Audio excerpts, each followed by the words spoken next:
Não importa quantos soldados e equipamentos seu exército perca, o presidente russo Vladimir Putin não vai parar seus ataques. Zaporizhia é um dos seus maiores alvos, e tem sido assim desde o verão. A Rússia não conquistou o território desejado por Vladimir Putin no grande ataque do verão, então ele tem até o fim do outono para lançar novos ataques. Em 20 de outubro ele fez isso. Visando uma vila próxima a Zaporizhia, a Rússia lançou um grande ataque mecanizado para esmagar as defesas ucranianas. Não funcionou. O grande ataque de Putin em Zaporizhia se transformou em caos, deixando a Rússia lidando com mais uma derrota inesperada. No dia 21 de outubro, o Kiev Post informou que a Rússia havia tentado lançar um grande ataque contra a vila de Malatokmatka apenas um dia antes. O relatório veio de oficiais militares ucranianos, que disseram que a Ucrânia agiu como em outros ataques mecanizados da Rússia nos últimos meses. Parou o ataque no ato. A Rússia claramente vinha se preparando para tomar Malatokmatka há algum tempo. O ataque foi bem organizado e, sem preparo da Ucrânia, poderia ter tomado a vila. O ataque russo ocorreu em várias ondas, principalmente do 71, o Regimento de Fuzileiros Motorizados da Rússia. As tropas avançaram a partir de Vobova e Novoprogopivka, segundo o Kiev Post. Isso indica que a Rússia buscava coordenar ataques em ondas de duas direções, talvez visando um movimento de pinça contra a Ucrânia.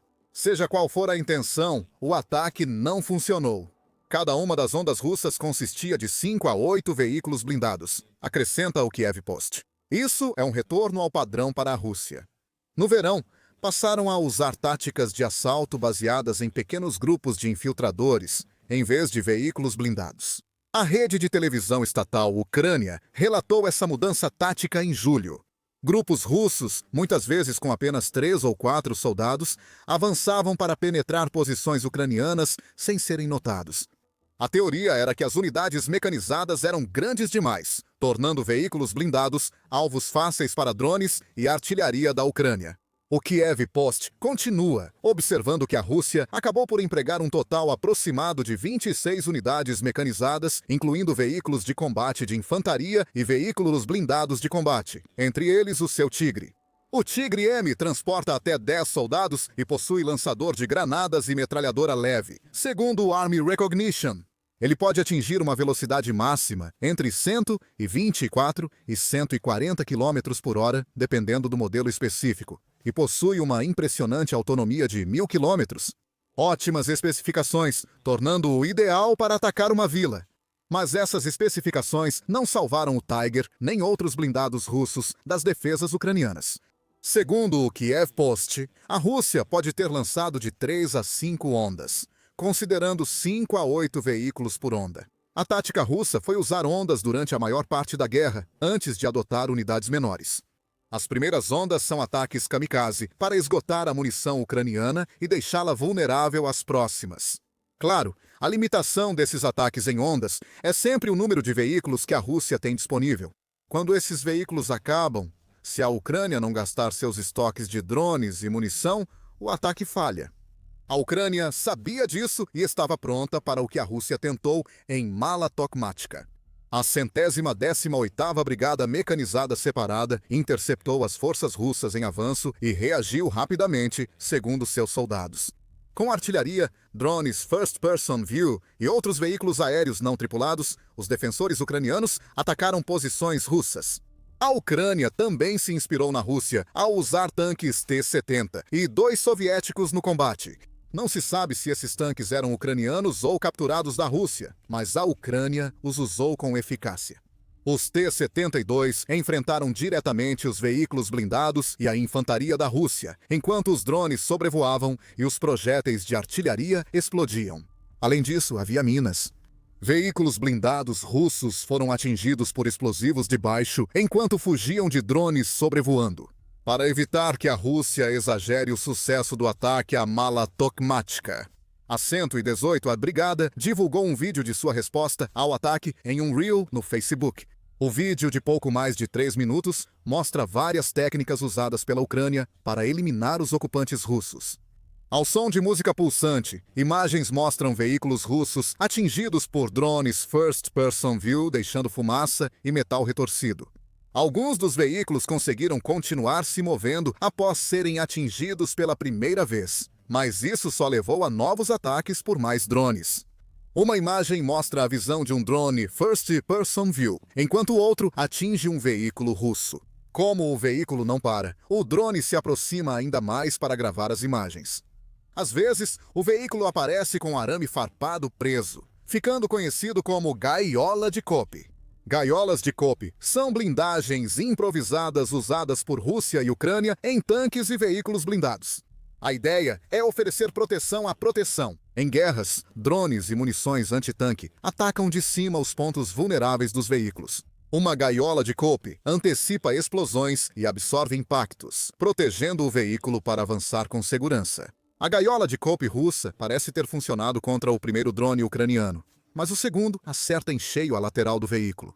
No vídeo, drones First Person View aparecem frequentemente registrando ataques ou atingindo veículos russos. A situação está sob controle e nenhuma posição foi perdida, diz o texto do vídeo. O Kiev Post citou tropas ucranianas.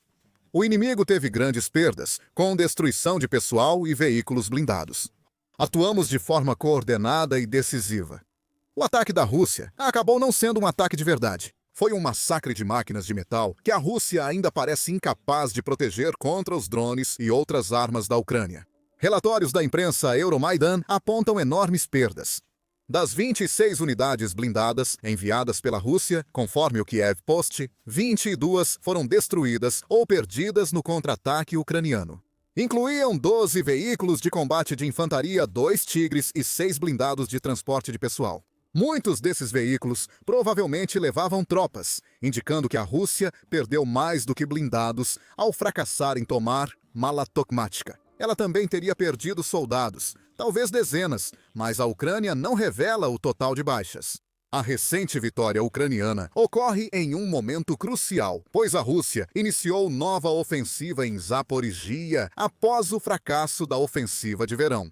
A ofensiva começou no fim do verão. Em 18 de agosto, o comandante das Forças Armadas da Ucrânia, Alexandr Syrskyi, disse que a Rússia transferiu tropas de Sumy para Zaporizhia.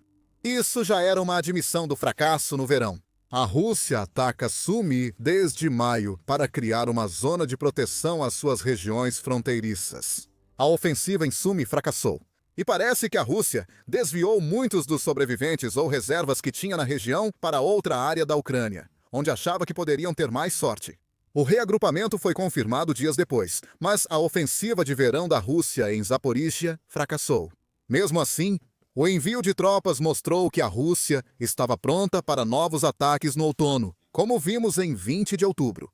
Em setembro, Syrskyi informou que a Rússia tinha 3 vezes mais efetivo e equipamento na maioria das regiões de Zaporizhia. Essa vantagem é de 4 a 6 vezes o número de soldados e equipamentos que a Ucrânia pode mobilizar em algumas áreas, disse Syrskyi. Essa é, em resumo, a estratégia da Rússia, e vimos o impacto dessa vantagem numérica no ataque a Malatokmatka. A Rússia pode perder muitas unidades mecanizadas porque ainda possui outras para enviar em futuras ondas, pelo menos por agora. Em Zaporizhia, tudo depende dos estoques de drones e munição da Ucrânia. Blindados russos são vulneráveis. A dúvida é se a Rússia superará essa vulnerabilidade só pela quantidade. Por enquanto, a defesa resiste. No fim do verão, a Rússia planejou grandes ofensivas em Zaporizhia, mas a Ucrânia as impediu antes de começarem. Segundo o Kiev Post, a Rússia enviou tropas, inclusive fuzileiros navais de elite, para Donetsk, provavelmente visando avançar até Pokrovsk. Os ataques em Zaporizhia diminuíram, embora ainda fossem numerosos. O mês em que os militares russos mais tentaram romper as linhas resultou em ganhos territoriais pequenos, disse Syrskyi em agosto. Talvez os ataques russos deste outono sejam os que deveriam ter ocorrido no verão. A Ucrânia segue se defendendo. O dia 20 de outubro mostrou que a Ucrânia tem habilidade e poder de fogo para destruir blindados russos, antes que causem danos reais às suas defesas. Mesmo assim, a Ucrânia enfrenta outros desafios além dos blindados. Em Zaporizhia, drones também causam grandes problemas. Em 22 de outubro, Poucos dias após o fracasso do ataque mecanizado russo a Mala-Tokmatska, outra onda de drones russos de longo alcance foi lançada sobre Zaporizhia. A Ucrânia Inform foi uma das primeiras a noticiar o ataque, informando que 5 pessoas ficaram feridas. A Rússia ataca civis ucranianos de todas as idades, sem distinção. O mais novo tinha 21 e o mais velho, 62 anos. Ferimentos por estilhaços e intoxicação por monóxido de carbono foram os primeiros casos relatados. Chamamos de iniciais, pois o total de feridos foi bem maior. Horas após o relatório do Ucrânia Inform, o Pravda atualizou que o número de feridos em Zaporizhia subiu para 15. Segundo o último relatório, 3 crianças foram incluídas entre as vítimas dos drones russos de longo alcance. 2 dessas crianças são bebês, de 7 e 6 meses. A outra é um menino de 13 anos. Como mencionamos, o ataque mecanizado em Mala-Tokmatska mostra que a Rússia retoma táticas usadas antes do verão. Com esses ataques de drones, a Rússia continua fazendo algo que tem feito desde o início da guerra na Ucrânia: aterrorizar os civis ucranianos. A Action on Armed Violence divulga dados até 17 de outubro. Ela informa 10.309 incidentes com civis ucranianos, causando 42.569 vítimas. Dessas vítimas, 33.372 civis ficaram feridos e 9.297 morreram em decorrência dos ferimentos. Drones e outras armas lançadas do ar, como as usadas pela Rússia em Zaporizhia em 21 e 22 de outubro, causaram 29% das mortes civis desde o início da invasão de Putin. Zaporizhia está entre as 5 regiões mais afetadas pelos ataques russos a civis, com 2.917 vítimas até 17 de outubro. Esse ataque mais recente com drones eleva esse número em 15 e também mostra que a Rússia está ficando desesperada em Zaporizhia. Agora está combinando ataques mecanizados que sabe que provavelmente vão fracassar, perdendo equipamentos valiosos e soldados nesse processo. Com campanha coordenada de terror contra civis locais.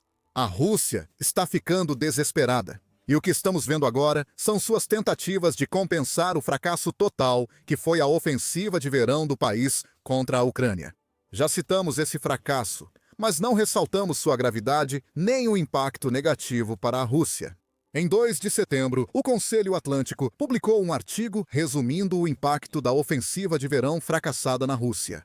Ele declara que esse único fracasso destrói o mito da vitória russa inevitável. Isso vai doer para Putin. A ideia da ofensiva de verão em Zaporizhia e em outros lugares era que a Rússia lançasse uma força tão avassaladora que a Ucrânia não conseguiria detê-la. A Rússia avançaria rápido, conquistando muito território. Ao final, Putin teria mais influência nas negociações de paz do que em qualquer outro momento da guerra. Olhe quanto território nós conquistamos durante o verão. Putin poderia ter dito: cedam esse território à Rússia, ou nós tomaremos o resto da Ucrânia.